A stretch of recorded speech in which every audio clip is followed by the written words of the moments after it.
Hi everyone, আমি Anindita. Welcome back to my channel. Hope you guys all are doing good. তো আজকে তোমাদের সাথে শেয়ার করবো পুজো স্পেশাল লুক। খুবই সিম্পল অ্যান্ড এলিগেন্ট একটা লুক তোমাদের সাথে শেয়ার করছি, যেটা তোমরা পঞ্চমীতে কিন্তু ক্যারি করতে পারো। পুরো স্টেপ বাই স্টেপ সবকিছু তোমাদের সাথে শেয়ার করবো, সো কিপ ওয়াচিং। সবার প্রথমে করতে হবে স্কিন কেয়ার। তো আমি ফেসটাকে ভালো করে ওয়াশ করে নিয়েছি, আর পুজোর সময় যেহেতু প্রচণ্ড গরম থাকে এই জন্য প্রথমে আমি একটা আইস কিউব নিয়ে ফেসে ভালো করে রাব করে নিচ্ছি। এতে যেটা হবে স্কিনের পোর্সগুলো কিন্তু অনেকটা মিনিমাইজ হয়ে যাবে, আর মেকআপটাও কিন্তু অনেকটা টাইম পর্যন্ত স্টে করবে। এবারে স্কিন কেয়ারের মেন স্টেপে চলে আসি। তো প্রথমে আমি ইউজ করে নিচ্ছি টোনার। এটা হলো প্লামের টি ট্রি টোনার। এটা আমি অনেকদিন ধরে ইউজ করছি, খুবই ভালো একটা টোনার। তোমরা চাইলে কিন্তু ইউজ করতে পারো, অ্যাকনে প্রোন স্কিনের জন্য বেশ ভালো। নেক্সট আমি ইউজ করছি স্নেল মিউসিন কজারেক্সের। এটা স্কিনে বেশ সুন্দর একটা হাইড্রেশন দেয়, তোমরা কিন্তু এটা পারচেস করতে পারো, খুবই ভালো একটা প্রোডাক্ট।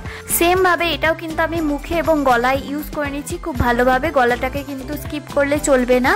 থার্ড স্টেপে ইউজ করছি ময়শ্চারাইজারটা খুব ভালো করে ইউজ করে নিচ্ছি। আর এই সবগুলো যে প্রোডাক্ট আমি ইউজ করলাম তার মাঝখানে কিন্তু 1-2 মিনিট করে আমি রেস্ট দিয়েছি ফেসটাকে, যাতে স্কিনটা এই জিনিসগুলোকে অ্যাবজর্ব করে নেয়। তো তোমরাও এইভাবেই করবে, তবে তোমরা কিন্তু তোমাদের পছন্দ মতো প্রোডাক্ট দিয়ে স্কিন কেয়ার করতে পারো। তো চলো এবার মেকআপের দিকে যাওয়া যাক। প্রথমেই আমি ইউজ করে নিচ্ছি পিএসি এর পোর প্রাইমার। তো এটা কিন্তু স্কিনকে ইভেন করতে সাহায্য করে, পোর্সগুলোকে মিনিমাইজ করে। যে সমস্ত জায়গায় স্কিনে পোর্স আছে এবং ক্রিজ লাইন পড়ে যায় সেই জায়গাগুলোতে কিন্তু ভালো করে প্রাইমারটাকে অ্যাপ্লাই করে নেবে, তারপর 2 মিনিট রেস্ট দেবে অ্যাপ্লাই করার পর। এরপর আমি ইউজ করে নিচ্ছি ফাউন্ডেশনে আমি ইউজ করব হুডা বিউটি অ্যান্ড প্যাক, এই দুটোকে মিক্স করে আমি ইউজ করব। তো হুডা বিউটির শেড হলো 310G এমারেটি, আর পিএসি কনসিলারের শেড হলো 02 স্কিন। তো এই দুটোকে মিক্স করে কিন্তু আমি ফাউন্ডেশনটা বানিয়ে নিলাম। যেহেতু এই দুটো মিক্স করে খুবই ঘন একটা টেক্সচার চলে আসে, তাই খুব অল্প পরিমাণে এটাকে স্কিনে অ্যাপ্লাই করার পর ভালো করে ব্লেন্ড করে নিতে হবে। আমি একটা সাইডে অল্প অল্প করে দিয়ে তারপর সেটাকে ব্রাশের সাহায্যে ব্লেন্ড করে নিচ্ছি। তোমরা চাইলে বিউটি ব্লেন্ডারের সাহায্যেও ব্লেন্ড করে নিতে পারো, কোনো প্রবলেম নেই। তবে চেষ্টা করবে তাড়াতাড়ি ব্লেন্ড করে নেওয়ার, যেহেতু এটা একটা থিক ফর্মুলা, তো তাড়াতাড়ি ব্লেন্ড না করলে প্যাচি একটা ভাব চলে আসে। তো ভালো করে দেখতেই পারছো আমার ব্লেন্ড করা হয়ে গেছে। গলা আর কান এই দুটো পোর্শনেও কিন্তু সমানভাবে ফাউন্ডেশন ইউজ করে নিতে হবে। দেন আমি ইউজ করছি পিএসি এর concealer in the shade 02 skin. এটাকে আমি ইউজ করছি অ্যাজ আ হাইলাইটার। তো ভালো করে আমি হাইলাইটেড এরিয়াগুলোতে এই কনসিলারটাকে ইউজ করে সেটাকে ব্লেন্ড করে নিলাম। এবারে ইউজ করে নিচ্ছি সুগারের বানানা পাউডার, খুবই অল্প পরিমাণে ইউজ করে নিচ্ছি, যতটুকু দরকার। খুব বেশি ইউজ করলে কিন্তু একটা কেকি ভাব চলে আসে ফেসে। এবারে মার্সের আইশ্যাডো প্যালেট থেকে পিঙ্ক শেড নিয়ে আমি সেটাকে অ্যাজ আ ব্লাশার ইউজ করে নিচ্ছি। খুবই পিগমেন্টেড এই আইশ্যাডো প্যালেটের কালার। তোমরা যদি ভালো একটা আইশ্যাডো প্যালেট কম প্রাইসের মধ্যে চাও তাহলে মার্সের এই আইশ্যাডো প্যালেটটা কিন্তু কিনে নিতে পারো, খুব ভালো একটা প্রোডাক্ট। এখানে আমি কিন্তু কোনো কন্ট্রোল ইউজ করছি না, আমার এখানে প্রয়োজন নেই বলে, তোমরা চাইলে করে নিতে পারো, কোনো প্রবলেম নেই। আর আমি আমার আইব্রোটা শেপ করে নিব। এখানে আমি ইউজ করছি একটা অ্যাঙ্গুলার ব্রাশ, আর যেই প্যালেট থেকে করছি এটা হলো NYB এর একটা আইশ্যাডো প্যালেট। এখান থেকে ব্রাউন অ্যান্ড ব্ল্যাক এই দুটো কালার দিয়ে আমি কিন্তু আমার আইশ্যাডোটাকে খুব ভালো করে শেপ দিয়ে নিচ্ছি।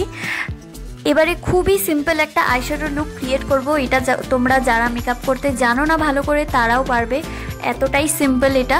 প্রথমে NYB এর আইশ্যাডো প্যালেট থেকে সফট নিউড একটা কালার নিয়ে আইলিডে অ্যাপ্লাই করে নিচ্ছি। এরপর মার্সের প্যালেট থেকে নিয়ে নিচ্ছি একটা ইয়েলো কালার, দেখতেই পাচ্ছ কতটা পিগমেন্টেড।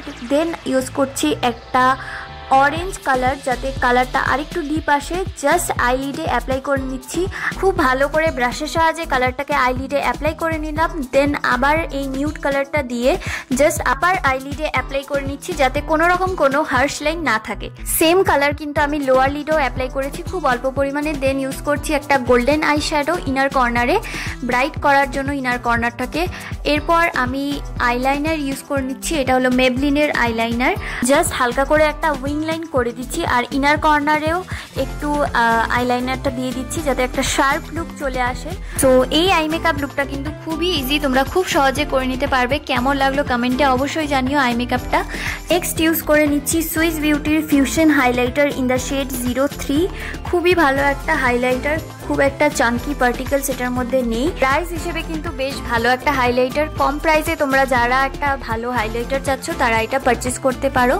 গ্লো কীরকম দিচ্ছি সেটা তো তোমরা দেখতেই পারছো। লিপসে আমি ইউজ করে নিচ্ছি মিস ক্লেয়ারের lip liner in the shade coffee brown. Lip liner apply করার পর আমি ইউজ করছি এলেকটিনের lip colour in the shade pink blossom.